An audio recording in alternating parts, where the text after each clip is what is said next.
Saudações a todos, que a paz esteja conosco. Mais uma vez agradeço por todos estarem presentes para o estudo do Evangelho segundo o Espiritismo. Vamos mais uma vez unindo mentes e corações, rogando que os bons espíritos nos intuam, que nós possamos fazer boas reflexões. Então vamos lá, meus amigos. Hoje o capítulo 5º de O Evangelho segundo o Espiritismo, Bem-aventurado os aflitos. Então já estamos com o texto aqui na tela. A gente sempre lembra que esse é um dos capítulos mais longos que tem no Evangelho, e é o que a gente também tem mais instruções, né, dos Espíritos. A gente vê que a temática é bem diversa, né? Justiça das aflições, causas atuais das aflições, causas anteriores das aflições, esquecimento do passado, motivos de resignação, o suicídio e a loucura. E aqui começa, né, as instruções dos espíritos. Sabendo que a felicidade não é deste mundo, no sentido de que, ainda pelo fato de estarmos no mundo de provas e expiações, a gente vê ainda muito sofrimento. E o sofrimento, a gente sabe que é inerente ainda à nossa condição, por causa do nosso egoísmo, do nosso orgulho, a falta de fraternidade, de caridade. Então, faz parte do nosso processo também evolutivo. Para que a gente também compreenda o sofrimento humano, segundo o Espiritismo, nós temos que, para entender esse evangelho, a gente tem que entender os princípios básicos da doutrina espírita, como reencarnação, porque muito dessas temáticas que a gente vai estudar hoje, e provavelmente ainda não terminaremos o estudo nesse dia. A gente vai ter que continuar nos outros dias, porque o assunto é bastante extenso. É uma temática que é tentado, houve uma tentativa ao longo do tempo, das religiões de resolverem, né? Explicarem, digamos assim, todo o sofrimento do mundo. E a gente sabe que a igreja ela tem uma explicação que não parece muito lógica, né? Principalmente quando a gente vai falar da morte de pessoas, uma morte prematura, como das crianças. Porque se tudo é pecado, se tudo o que acontece com a gente é porque a gente está pagando pelos nossos erros, mas que erro? Dessa vida? Porque a igreja não admite a reencarnação, né? Então, aí começa a ficar uma coisa muito complexa para resolver se você retira a reencarnação do raciocínio. Então, se você vem para a Terra uma única vez, por que erros você está pagando? Aí a gente começa a jogar a culpa nos nossos ancestrais, né? Não, a culpa foi lá do primeiro homem, lá de Adão, né? Que com, e a Eva, né, que comeu a maçã. Então, acaba se criando também um estigma com relação à mulher, um estigma com relação ao trabalho, porque parece que Adão andava peladão lá pelo paraíso e não trabalhava, né? Vivia no bem bom, né? Então, até a nossa forma de olhar para as coisas fica bem deturpado, né? E eu falei do trabalho, né? Porque parece que o trabalho, tem uma frase, que fala que o trabalho dignifica o homem, né? Mas nesse contexto religioso, parece que o trabalho vem para que a gente pague, né, com o suor do nosso rosto, que a gente tem que retirar, extrair o alimento da terra com sacrifício. A mulher tem que parir com dor. Aí, se a gente for usar o nosso raciocínio, fica realmente uma coisa muito complexa, né? Muito difícil de entender. Ah, e uma das coisas que a igreja prega, né, até hoje você não pode questionar, você tem que ter fé.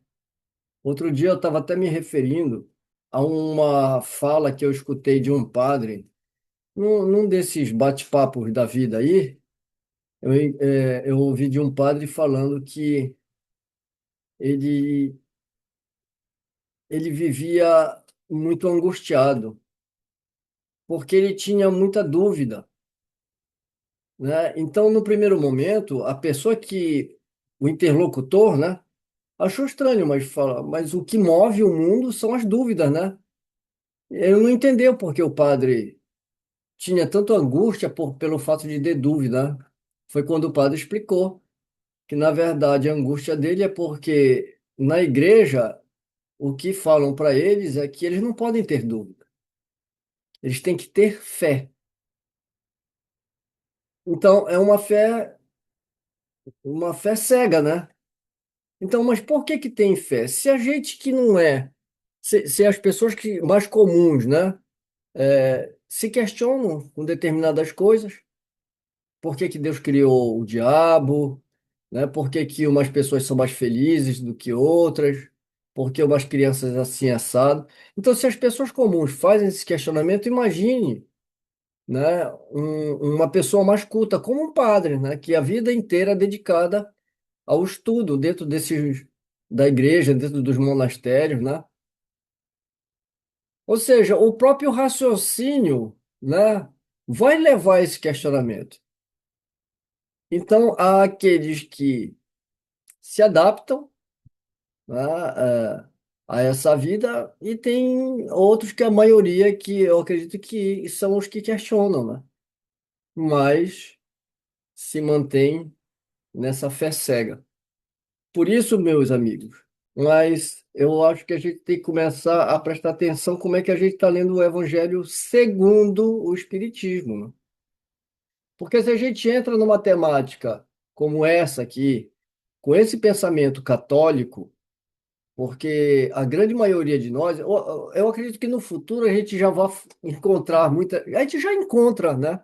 Pessoas que se dizem espíritas de berço, né? Mas o espiritismo, ele ainda é relativamente novo, né? Não como ideia, né? Como ideia, o espiritismo sempre existiu, mas como um corpo doutrinário ou como uma fé que a pessoa assuma como uma filosofia de vida ou até como uma religião, porque tem muitos que dizem que para elas o espiritismo é a religião dela, ou eu diria melhor, é a filosofia que veio substituir a religião que ela tinha, né? Então, a maioria de nós ainda vem de igrejas. E uma outra grande maioria não conheceu ainda o espiritismo de Kardec. Conhece o espiritismo do movimento espírita, conhece o espiritismo da FEB, né? Conhece o espiritismo dos livros mediúnicos, dos romances espíritas, a lá Zíbia Gasparetto, a lá André Luiz. Então, a gente ainda tem muita deturpação com relação ao conhecimento do verdadeiro espiritismo, do verdadeiro ensinamento.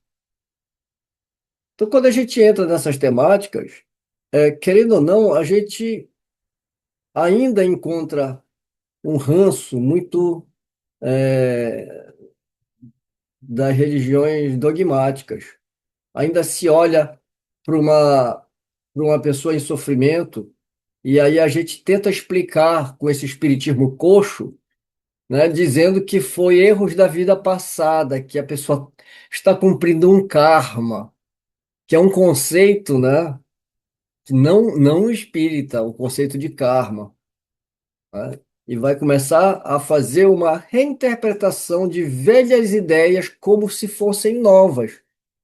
Ou seja, criando um sincretismo, né, com as ideias de Kardec. E o evangelho ele não pode ser lido dessa forma. Se você entrevistar, sem medo de errar, e se você pegar aí 100 pessoas que se dizem espírita, eu acredito que 99, se não 100, vai dizer que faz o evangelho no lar. E aí, se você perguntar como é que ela faz o evangelho no lar, como ela interpreta, como ela entende esse livro, né? Às vezes a gente se assusta, né? Você vê que até um roteiro que as federativas aí distribuem, um roteiro para o evangelho no lar, leitura de obras estranhas ao espiritismo, que misturam dogmas igrejeiros, e aí as pessoas fazem o evangelho no lar sem ter estudado o livro dos espíritos e muito menos lido o livro dos médiuns. Aí eu me pergunto, como é que a pessoa vai interpretar uma coisa à luz do espiritismo, sendo que ela não conhece nem as obras básicas que fundamentam a doutrina espírita? Se a gente fosse fazer um teste agora e entrasse na internet, digita no YouTube aí, Bem-aventurados os aflitos, palestra espírita. E vamos assistir o que eles vão falar da justiça, causa das aflições e causas anteriores, né? Você vai ficar assustado, porque vão citar coisas bem absurdas, né? Ou ainda com aquele ranço de igreja ainda, né? Eu acho que é isso mesmo, porque, na verdade, o movimento espírita, apesar de falar em fé raciocinada, o que ela pratica é uma fé cega, em certo sentido, certo? E o Evangelho segundo o Espiritismo, por muitos, é chamado, certo, a Bíblia dos Espíritas. Pois é isso mesmo, é a Bíblia dos Espíritas, né? Porque quando você pega o Novo e o Antigo Testamento, a maioria das pessoas falam que não entendem, mas é por falta de ler. Porque o Antigo Testamento é um livro de história. E é um livro que eu acho que, antes de ser religioso, é um livro de referência histórica.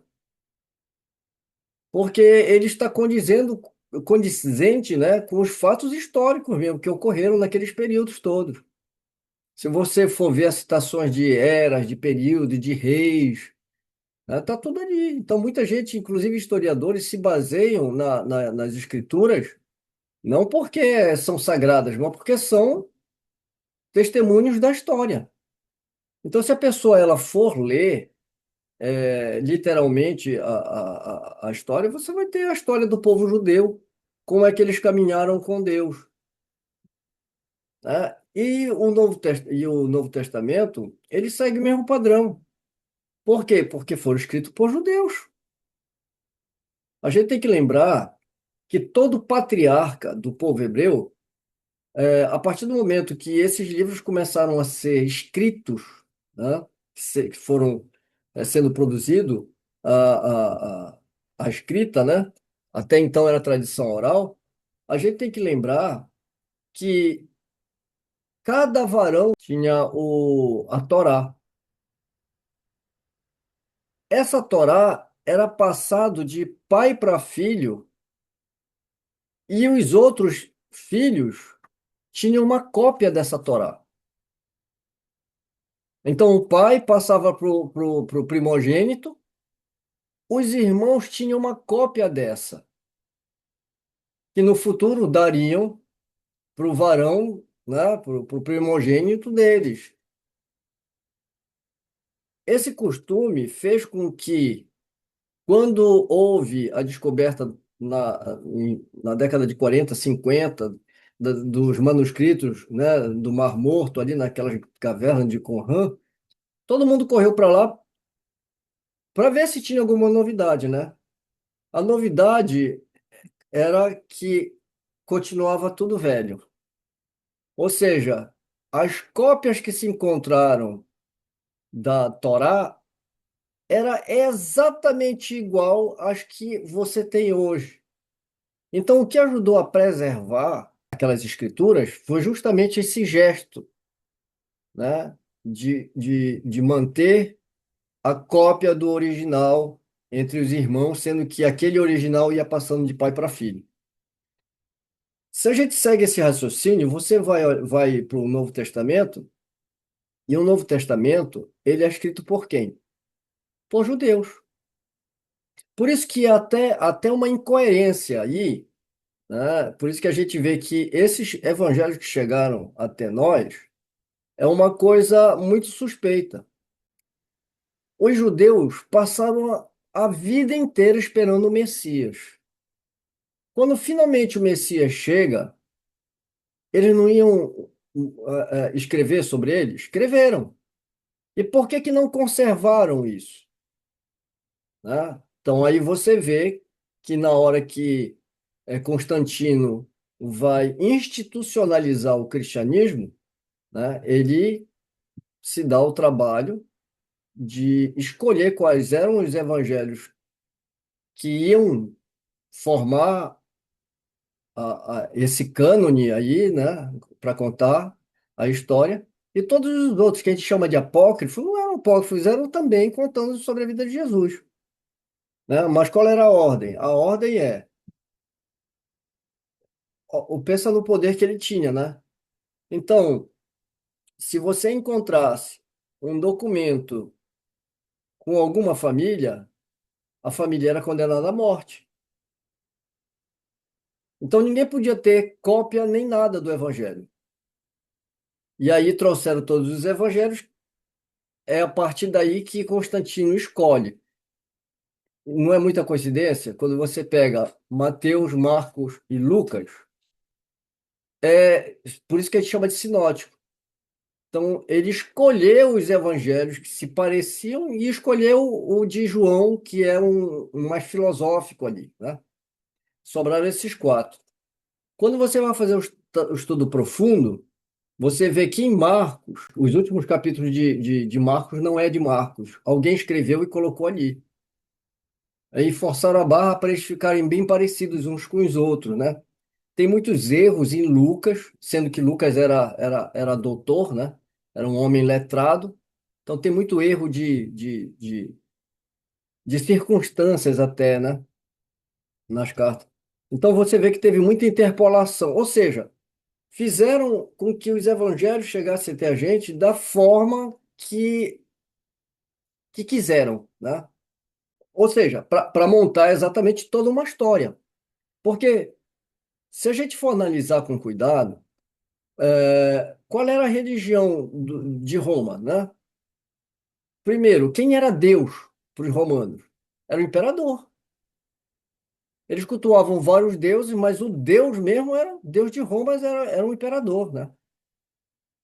E eles tinham muitas deusas. Então você tinha em Roma você tinha muito templo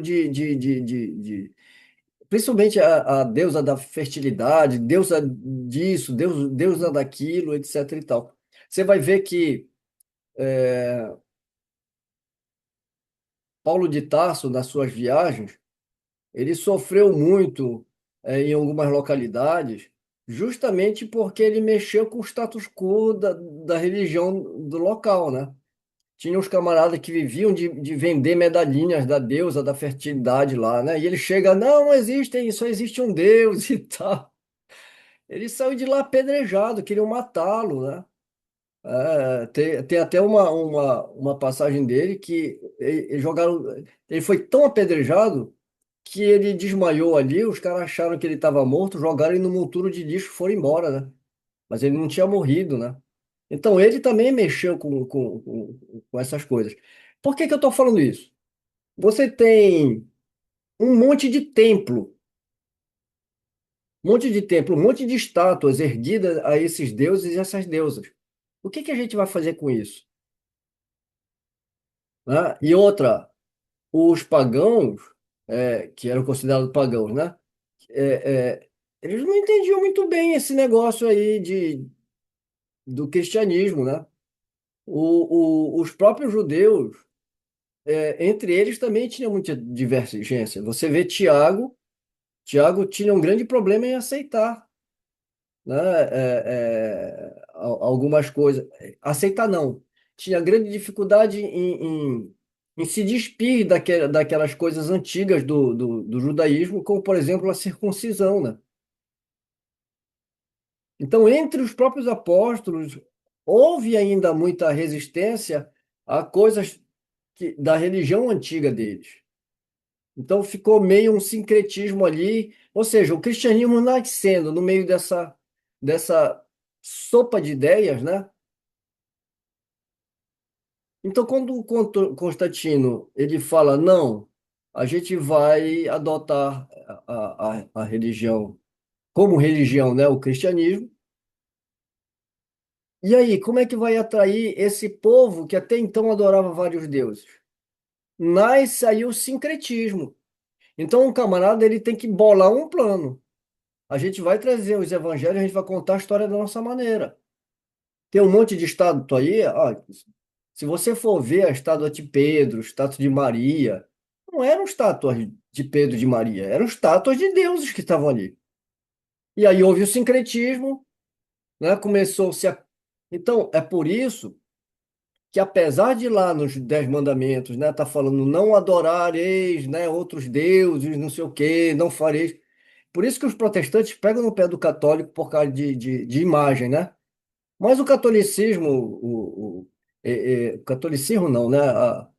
O cristianismo, quando ele nasce com esse culto de imagens, mas não é da sua raiz, é sincretismo lá de Roma. Aí você vai vendo tudo isso deturpado, né?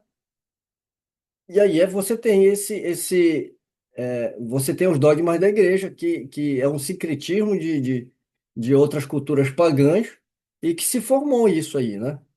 Agora, o espiritismo vem lançar luz, tirar todas essas crendices, né? E, olhar pelo lado da razão.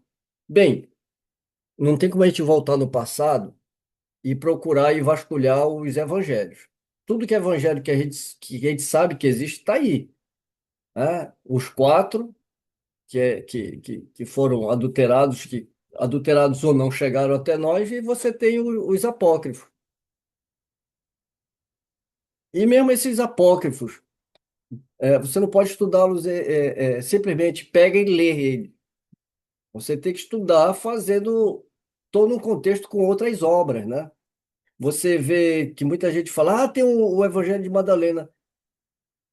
É de Madalena, mas não é do tempo de Madalena, né? Foi escrito séculos depois.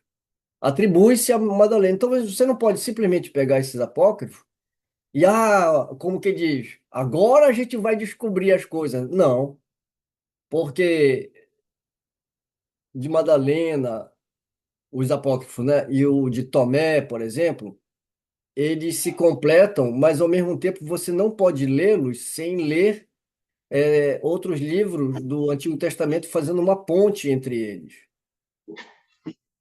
né? Então não é simplesmente a gente pega os apócrifos. Então, pois é. Agora, esse contexto todo ficaria muito difícil para Kardec tentar explorar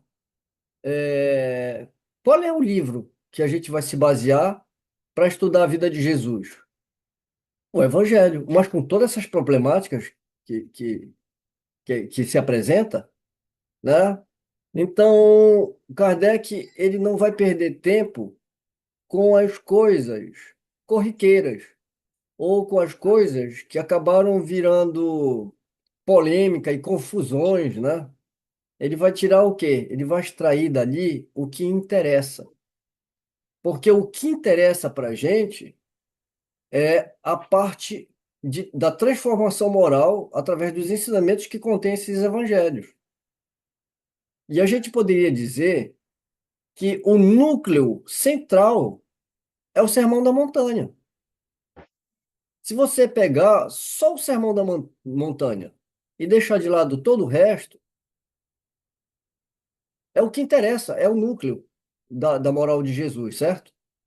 Quando você olha para o Evangelho segundo o Espiritismo, esse núcleo está inserido no meio do Evangelho.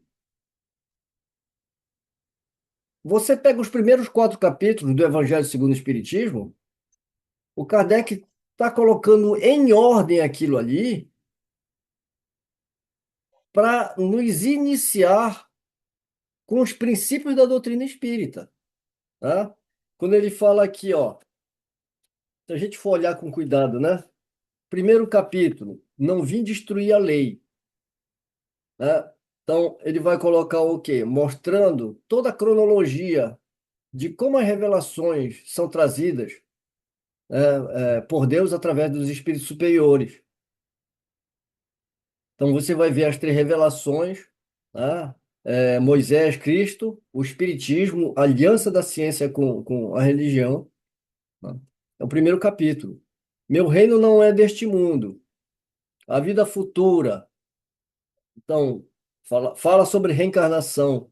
Fala sobre pluralidade dos mundos habitados, no terceiro capítulo, há muitas moradas na casa do meu pai, né? E sobre reencarnação no quarto capítulo.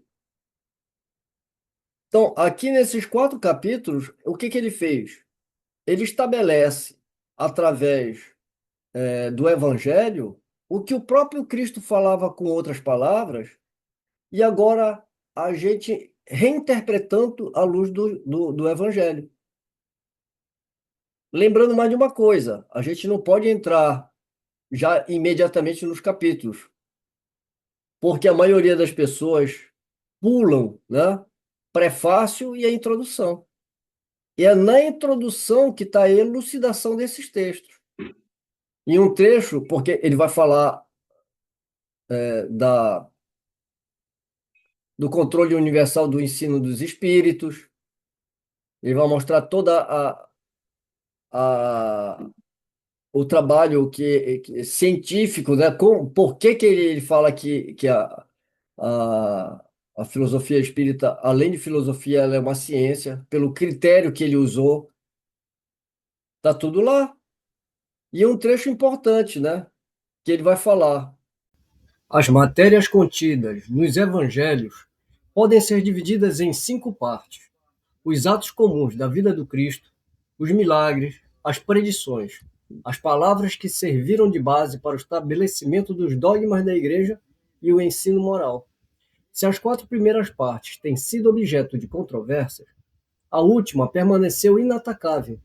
Diante desse código divino, a própria incredulidade se curva. É o terreno onde todos os cultos podem reunir-se, a bandeira sob a qual todos podem abrigar-se, quaisquer que sejam suas crenças, porque jamais constituiu matéria das disputas religiosas, sempre e por toda parte, suscitadas pelas questões dogmáticas. Aonde que está a moral? No centro do ensinamento trazido por ele, que é o Sermão do Monte. Depois desses 4 capítulos que ele está dando a base, agora ele vai começar a trazer o Sermão do Monte. Porque a primeira bem-aventurança, qual que é? Bem-aventurados os aflitos, tá? Que é o capítulo. E depois desse capítulo longuíssimo, né? Falando sobre as nossas angústias, as nossas misérias, as nossas aflições, mostrando de uma forma racional o porquê que nós passamos por isso. E o que é mais belo ainda é que o Kardec ainda teve a sensibilidade de colocar logo depois desse capítulo, que é o capítulo duríssimo, né, para as nossas aflições, o Cristo Consolador. O capítulo inteiro é com mensagem do Espírito da Verdade nos consolando, para depois continuar. Bem-aventurados os pobres de espírito, bem-aventurados os puros de coração, os mansos e pacíficos, né? O Sermão do Monte inteiro aqui, à luz do Espiritismo. Para a gente chegar a esses entendimentos, a gente teria que ter estudado. Onde que estão os princípios básicos da doutrina espírita? No livro dos Espíritos. Ah, o livro dos médiuns a gente não lê porque eu não sou médium. O contrário. Ah, independente de você ser médium ou não, o livro dos médiuns é um livro importantíssimo porque ele é é a explicação para todos os fenômenos. Porque senão você vai continuar acreditando nos milagres. Quando você entende todos aqueles milagres que Jesus praticou, lendo o livro dos médiuns e entendendo os fenômenos, você vai concordar dessa forma com o que Kardec escreve logo no início do livro dos médiuns, né, sobre o maravilhoso e o sobrenatural, dizendo que não existe milagre, né? E que isso não diminui em nem um pouco Deus. Ah, mas Deus não é tão poderoso porque ele não faz milagre. É o contrário. Pelo fato mesmo dele não precisar derrogar suas leis, né, é o que o faz Deus, né? Poderoso. Porque quando a gente fala de milagre, a gente está falando de você abrir uma exceção dentro de uma lei, né? E a lei de Deus é perfeita. E além do mais, o livro dos médiuns é a prática da teoria aprendida no livro dos Espíritos. Então, se você começa a entender os princípios trazidos pelo Espiritismo, os princípios básicos da doutrina espírita, entende os fenômenos. Quando você entra no Evangelho segundo o Espiritismo, você entra preparado para não para você poder sair, né, das amarras que te prendiam às ideias antigas, né, de pecado, de castigo. Muito embora essas palavras permaneçam no vocabulário espírita, mas com uma outra conotação. Então aí a gente começa a ter um outro tipo de raciocínio, né? Vamos fazer a leitura dos textos.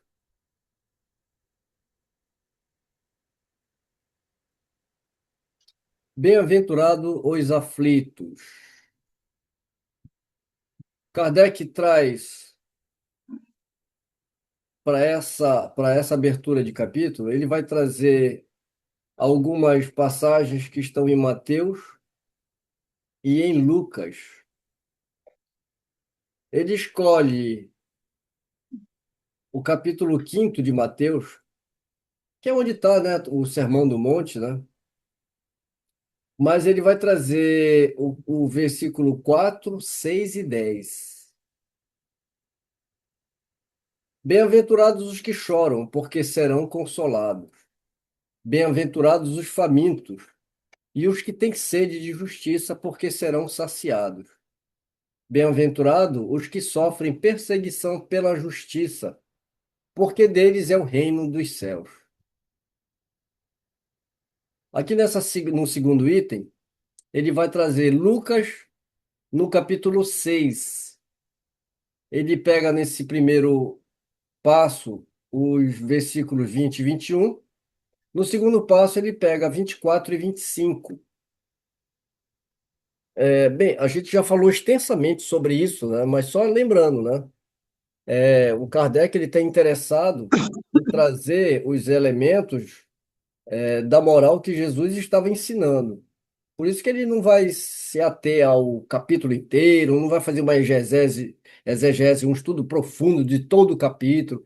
Ele vai extrair daí os ensinamentos que interessa para a nossa modificação e para a nossa evolução intelecto-moral. Por isso que sempre no início de cada capítulo ele traz uma mensagem de Jesus e aí a gente vai abordar segundo a visão espírita, né? Então Uhum. começa aqui no item 2.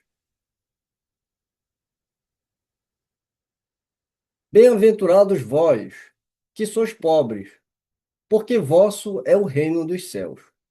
Bem-aventurados vós, que agora tendes fome, porque sereis saciados. Felizes sois vós, que agora chorais, porque rireis. Mas ai de vós, ricos, que tendes no mundo a vossa consolação. Ai de vós que estáis saciados, porque tereis fome. Ai de vós que agora rides, porque gemereis e chorareis.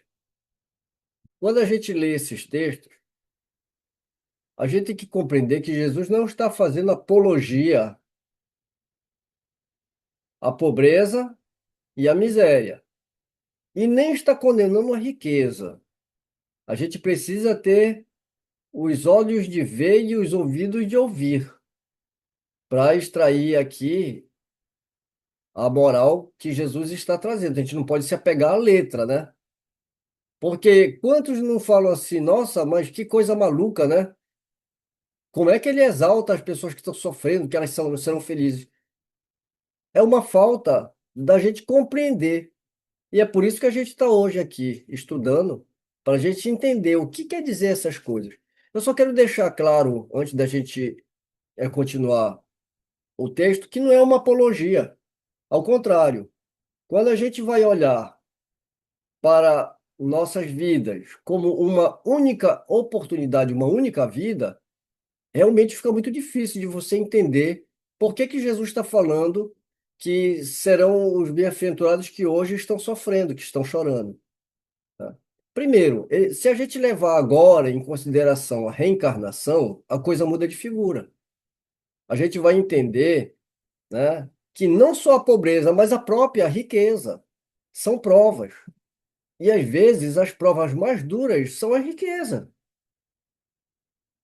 Então tudo fica muito confuso se a gente não tiver a lente certa. É igual você entrar num cinema 3D sem óculos apropriado. Você vai olhar, vai ouvir, vai ver as imagens, mas tá tudo muito confuso. Então a gente precisa de um óculos aqui para a gente fazer com que a nossa miopia ela entre, né, num estado que a gente consiga enxergar. E o colírio para isso é o espiritismo, como a gente vai ver aqui. Vamos, então, para o texto que Kardec vai trazer acerca dessas passagens que nós acabamos de ler. E uma coisa que eu queria falar é exatamente sobre a pobreza e a riqueza. No meu modo de ver, a riqueza é muito mais difícil, porque acaba havendo uma certa tendência à materialização das coisas, certo? Como se fosse uma vida só, e e a sensualidade domina a vida das pessoas mais ricas. Elas têm que ter uma força de vontade, uma ideia vendo lá no horizonte, certo? O que elas precisam fazer. E isso nem sempre é fácil. Então, o papel da riqueza é muito mais difícil. O da pobreza é só viver o dia a dia. E pela pobreza, há uma espiritualização da própria alma. É assim que eu penso. Não, eu concordo contigo. Realmente, eu também penso que a riqueza ela seja mais difícil, porque as facilidades que o dinheiro, que acompanham o dinheiro, a própria sensualidade que vem, que advém do dinheiro, são riscos muito grandes, né? Que se o espírito ele não for preparado, né, é muito fácil de você sucumbir às tentações, né? O dinheiro não é um fim, mas é um meio. É um meio para a nossa evolução. Justiça das aflições. As compensações que Jesus promete aos aflitos da terra só podem efetivar-se na vida futura. Porque tudo que ele fala, bem-aventurados os aflitos que serão consolados, mas quando, né? Na vida futura, né? Sem a certeza do futuro, estas máximas seriam um contrassenso, mais ainda, seriam um engodo. Mesmo com essa certeza, dificilmente se compreende a utilidade de sofrer para ser feliz. Dizem, para se ter mais mérito. Mas então pergunta-se, por que uns sofrem mais do que os outros? Porque alguns nascem na miséria e outros na opulência sem nada terem feito para justificar essa situação. Porque uns nada conseguem, ao passo que a outros tudo parece sorrir. Mas o que se compreende menos ainda é ver os bens e os males tão desigualmente repartidos entre o vício e a virtude, e que os homens virtuosos sofram ao lado dos maus que prosperam. A fé no futuro pode consolar e dar paciência, mas não explica essas anomalias que parecem desmentir a justiça de Deus. Entretanto, desde que se admita Deus, não se pode concebê-lo sem o infinito das perfeições. Ele deve ser todo poder, toda justiça, toda bondade, sem o que não seria Deus. Se é soberanamente justo e bom, não pode agir por capricho nem com parcialidade. As vicissitudes da vida têm, pois, uma causa, e visto que Deus é justo, essa causa há de ser justa. Eis o que, eis o de que cada um deve bem se compenetrar. Deus encaminhou os homens na compreensão dessa causa pelos ensinos de Jesus, e hoje, julgando-os suficientemente maduros para compreendê-la, revela-a inteiramente pelo Espiritismo, isto é, pela voz dos Espíritos. Então, aqui, praticamente, né, é uma introdução, né, e uma explicação para essa passagem. A partir daqui, a gente vai fazer um estudo sobre as causas atuais das nossas aflições. Então, Kardec vai abordar, mediante exatamente esse pensamento que ele trouxe aqui nessa primeira introdução, sobre as causas atuais dessa vida, né? Ele fala assim: as vicissitudes da vida são de duas espécies, ou se quisermos, tem duas fontes bem diferentes que importa distinguir. Umas têm sua causa na vida presente, outras fora desta vida. Então, aqui nesse item 4, ele vai se estender, né, por vários itens aqui, abordando todas as questões que nós estamos propensos a passar. O porquê que nós estamos propensos e quais são as consequências. Quando se fala de várias vidas, porque mesmo quando a gente vai estudar as causas atuais, a gente pode muito bem encontrar também coisas que falam não, né? Eu não fiz nada. Por exemplo, uma criança que nasce com uma deficiência, ou aos 4, 5 anos acontece uma desgraça com ela, né? Se a gente pegar esse primeiro item, causas atuais das aflições, não vai explicar. Porque o que uma criança fez na atualidade para estar pagando pelo que ela está passando, né? Por isso que o Kardec, vendo a insuficiência dessa explicação, ele vai agora explicar que a causa pode não ser dessa vida. Então vai se falar em quê? Causas anteriores. Mas como é que vai falar de causas anteriores, se eu não lembro? Se eu já tive essa outra vida, por que que eu não lembro? E aí ele vai falar o quê? Vai falar sobre o esquecimento do passado. Eu já estou fazendo, na verdade, um convite para que a gente pegue esses temas, principalmente o esquecimento do passado, porque esse tema do esquecimento do passado não está sendo abordado pela primeira vez aqui. O Kardec já explica isso lá no Livro dos Espíritos, quando ele explicou a reencarnação, ele vai fazer explicar todo esse processo, lá já está tudo esmiuçado. Então, como já está dando o nosso horário, eu só fiz essa breve introdução aqui. Então, no próximo estudo, a gente volta e começa pelas causas atuais, depois a gente vai para as causas anteriores e, finalmente, né, abordar também sobre o esquecimento. É uma pergunta clássica, né? Principalmente para a gente que é espírita, quantas pessoas falam, mas se existe reencarnação, por que que eu não lembro? Aí você olha para ele e fala assim: você tem um tempinho? Se ele falar que tem, você senta e começa a explicar, né? por que que existe o esquecimento do passado. Para isso, a gente precisa se preparar, né?